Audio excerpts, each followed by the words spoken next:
Hello friends, welcome back. Today we are going to see Tolman's sign learning theory. So before going into theory, I would like to request all my viewers to please subscribe to my channel if you find it helpful. Subscribers will give me a lot of motivation to do more and more videos. Thank you. So this theory was proposed by E.C. Tolman. E.C. Tolman is an American psychologist. This theory is also known as sign learning theory, sign gestalt theory, purposive behaviorism, and cognitive learning theory of learning.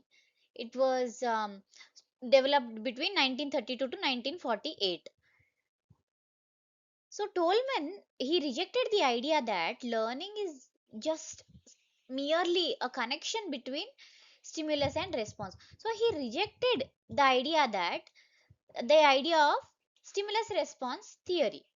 Okay, he proposed that learners acquire knowledge about the environment which will help them achieve their goals. So based on the environment surrounding a particular person, that person's knowledge acquisition will be. Okay, so he rejected the stimulus and response theory. So what is the definition of sign learning? Sign learning is a type of learning in which the individuals learn the meaning of signs, relationships, and environmental cues. Okay, environmental cues means the signs and signals that we get from the environment and use this knowledge purposefully to reach their goals. Okay, so what is the key formula here? Stimulus will give rise to a cognitive process. That means a stimulus will trigger mind to act, and then what happens? A particular behavior is exhibited by a person. What is the key idea? Learning is the understanding relationships in the environment. So environment plays a key role in this particular theory. These are the keywords. We will see all of them in detail in the upcoming slides. So E.C. Tolman is an American psychologist. He is a pioneer in cognitive psychology. He combined both the ideas of behaviorism and gestalt psychology. And he mainly believed that behavior is purposeful. That means a particular behavior which is exhibited by a person is not uh, you know is not a simple thing. It has a purpose, it has a reason. So there's a reason or a purpose behind every behavior that is exhibited. Okay, but and not merely mechanical. So he conducted the famous maze experiments with rats. What are the basic assumptions? According to him, learning is purposeful. Learning occurs due to a particular reason. It has a purpose. It serves a purpose. Learning acquires Learner acquires knowledge. Learning can occur without reinforcement. So he believed that even in the absence of awards, rewards, praises, reinforcement means giving awards, rewards, and praises. Okay, in spite of the absence of these three, learning can occur. Internal mental processes are very important. Whatever happens in our mind is very important. Behavior is goal directed. What is sign learning? It is a learning the meanings of signs, signals, symbols, and environmental cues. And based on these signs, signals, environmental cues, the behavior is directed towards a goal. Okay, so instead of memorizing responses, learners understand where, when, and how to act. This is the summary of this definition in simple words. Okay, so the learner will understand when, where, and how to act. What are the examples? Traffic signal. See, it is a signal. Traffic signal tells the driver to stop. School bell will indicate the beginning of the class, and the direction board will guide a student towards the classroom. Okay, so this is this is a symbol or a sign, and this is the goal. Stopping is the goal. So these symbols will direct or guide the behavior to a particular goal. And what is a behavior? The person will stop. So he is exhibiting the behavior. In the same way, the school bell is the signal, and beginning of the new class is the goal, and student will exhibit this behavior. Okay, I hope it is clear. So let us see the important keywords here. First is purposive behavior. So Tolman believed that every behavior has a particular purpose. It will not occur simply. Okay, people do not learn simply because they respond to stimuli. They behave to achieve specific goals. What are the example? Student will study to pass the examination. Okay, this passing the examination is the purpose. So he will not simply study. In order to pass the examination, he will study. Teacher prepares the lessons to improve classroom teaching. So classroom teaching is the purpose. So teacher will prepare a lesson to improve the teaching. A child practices cycling to ride independently. So what are the characteristics of purposive behavior? It is goal directed, meaningful, planned, it is intentional, and it is flexible. Then the next important keyword is cognitive map. It is nothing but a mental representation of the environment. In other words, how a person perceives a particular thing, how he analyzes a particular thing is called in his mind is called cognitive map. It helps individuals understand locations, directions, and relationships. Okay, so uh, Tolman has introduced this concept through a maze experiment, which we will see in the upcoming slides. What are the examples? Remembering the layout of a school. So when a student sees the school, he will create a cognitive map in his mind, that is an imaginary map in his mind, and because of this cognitive map he will be able to remember where is a classroom, where is a staff room, where is a playground, where are washrooms. So all this based on his cognitive maps he will be able to remember. Knowing the route to your classroom, remembering shopping mall without a map. You have already created a map in your mind. And navigating inside a hospital. It helps in problem solving, it helps in decision making, and it supports transfer of learning, and it encourages independent learning. Let us now see Tolman's maze experiment. So before going into the experiment, previously we have seen that Tolman did not believe the concept of reinforcement. That means he believed that awards, rewards, praises will not affect learning. Okay, so um, he wanted to see.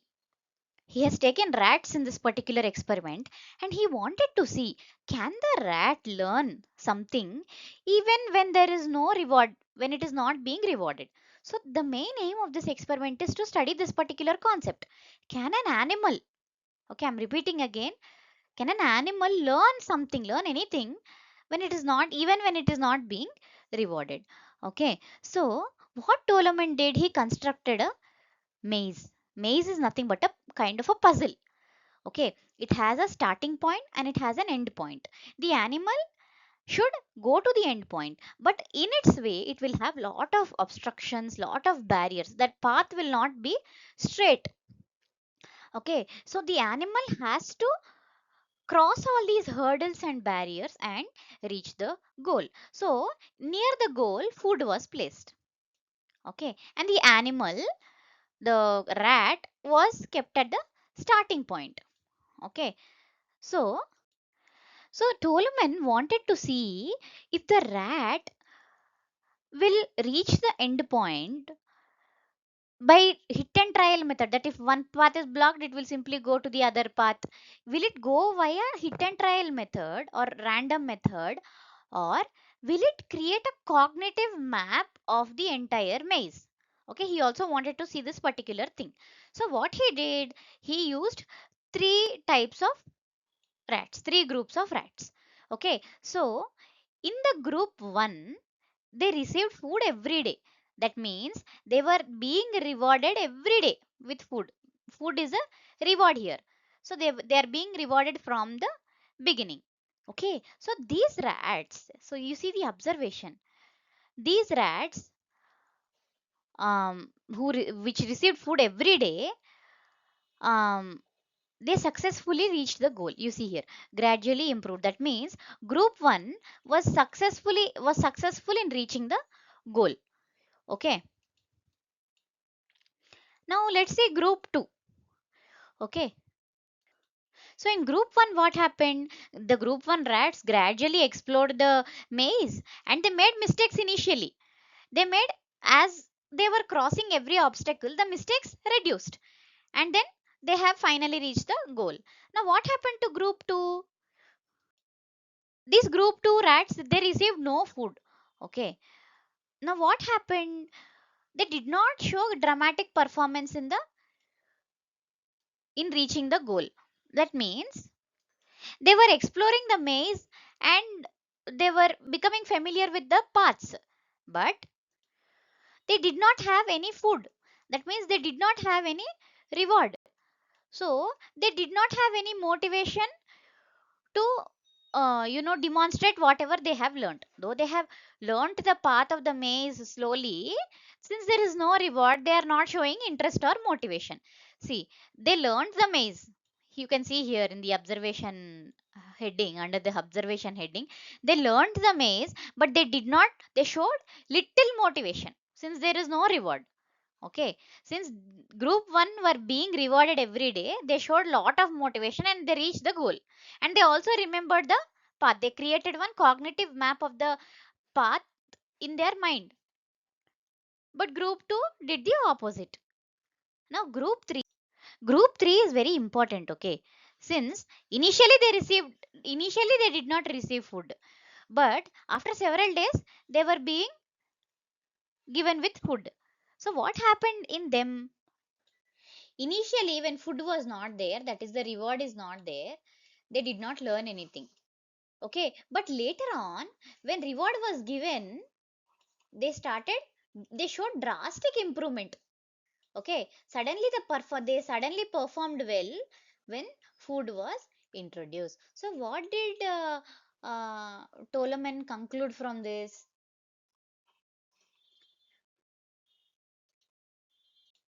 See, learning has already occurred before reinforcement. This is very, very important. Okay, learning has already occurred before reinforcement means previously when these group 3 rats were given food, they did not show any motivation towards the food, but then they explored the maze. That means they learned the structure of the maze. Okay, but when food was given, their performance improved. Okay, here you have to understand the difference between learning and performance. Learning is different. Learning is something that happens throughout life, whereas performance, it is goal oriented. Learning kept on happening, though they did not show. When food was not there, they were not motivated, but they kept learning the the alignment of the path. But when food was shown, they quickly went to the goal. That means when food was shown, their performance improved. Okay, learning kept on going, but as when food was shown, performance improved. So learning is happening throughout. Performance is only when there is goal. Okay, remember, we learn throughout our life, but when do we perform? During examination time. Exams happen during a specific time. They do not happen always. So performance is, at a particular time, but learning is throughout, lifelong. Remember the difference. Okay, food improved the performance, not learning. Learning is not affected. Learning was happening throughout. It was trying to find the maze. Okay, rats had already created a mental representation or a cognitive map of the maze before receiving the food. So food did not create any learning. Food only improved the performance. Remember the difference between learning and performance. Okay, food only motivated the rats to demonstrate whatever they had already learned. Okay, performance is exams. Learning is throughout. Okay, you remember that. So food is only performance. but learning happened throughout. This is the important point in this particular experiment. I hope you are clear. So this is the maze that Tolman has created. This is the starting point, and there are many obstacles to reach the goal. It is not very easy to reach the goal, and this is the goal where food has been kept. Okay. Now there are one more. Let us go to a few other key terms in this particular topic. One more key. This important key term is latent learning. Latent learning. Okay, latent learning is that learning that occurs without immediate reinforcement. Okay, there is no immediate praises or appraisal and is demonstrated later when motivation is provided. If you see examples, you will learn. Okay, what are the examples? A student learns concept during the class but recalls them only during the examination. He will learn during the class, but when will he recall? That will be latent, or that will be in the mind. But when will it come out? During the time of examinations. Okay. A child observes parents cooking. Okay. And later, when parents are not around, he will prepare the food independently. Watching educational videos before applying the knowledge. So all these are examples of latent. The learning will be there, but it will come out only when the time comes. Okay. It is a hidden learning. Latent means hidden. There is no immediate reward is not there. Only when the time comes it will be rewarded. Only when the exam comes the student will learn and get good marks. Okay, it will be revealed later. It depends on motivation. What are intervening variables? They are internal mental factors that influence the behavior but cannot be directly observed. They cannot be directly observed. They will be within our mind. Okay.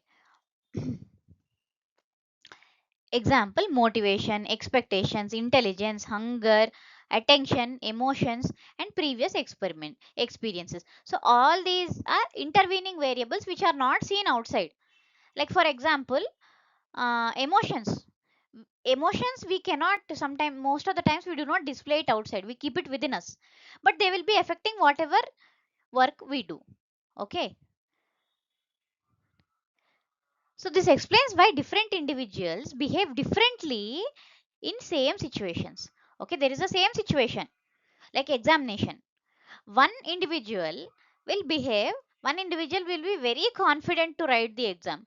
The other individual will, will have a lot of fear regarding examination. So same situation, but different individuals are behaving differently. Okay, this intervening variables will tell why they are behaving differently in the same situation. For example, one, the student who is feeling very confident about writing the exam is highly motivated, or he might be highly intelligent. Okay, or he might, have positive thinking. Okay, so the other student who is having fear of examination may feel very less motivated, or he might not be so intelligent, or he might have some emotional problems going on in his mind. So intervening variables are very very important to assess the individual differences. Okay, there is one more concept called place learning versus response learning. Okay, in place learning, the learner remembers where the goal is. That means the place of the goal. Example, student remembers the location of the chemistry laboratory. Simple. What is response learning? The learner memorizes a sequence of movements. Example, always turning left, then right, without understanding the layout. It is simple rote learning. Okay, this response learning is a kind of a rote learning, whereas place learning is remembering the location of the goal. Okay, now according to Tolman, place learning is superior because it depends on understanding rather than memorization. Okay, he will, in place learning the student is remembering the location of the laboratory, whereas in response learning the student is not remembering where the laboratory is. Okay, he is simply by hearting the route to the laboratory. So place learning is highest learning. Okay, response learning involves rote learning. So always it occupies a inferior position. Okay, now what are the characteristics of sign learning? Learning is purposeful, behavior is goal directed, cognitive processes are very important, and cognitive maps are given a lot of importance here. Learning occurs without any reinforcement. Okay, internal mental processes influence behavior. Learning is meaningful and transfer of knowledge possible. That means we learn from our previous knowledge, we associate knowledge, and individual differences will influence learning. Okay, these are the merits and demerits. Introduced cognitive learning, that means this theory has introduced using mind for learning, explains meaningful learning, encourages independent thinking, problem solving, transfer of learning, and it is applicable in classroom teaching, and it supports learner centered education and explains latent learning. Latent learning is we have seen in the previous slide. And demerits, it is difficult to measure cognitive maps. So see, whatever happens in a person's mind, we cannot see it outside, so it is difficult. Then internal mental process cannot be observed. Then it is based on animal experiments and less emphasis on emotions, and the concepts are abstract, they are very vague, and it is difficult to verify experimentally. So this is a small memory trick that I have provided, you can go through. Thank you.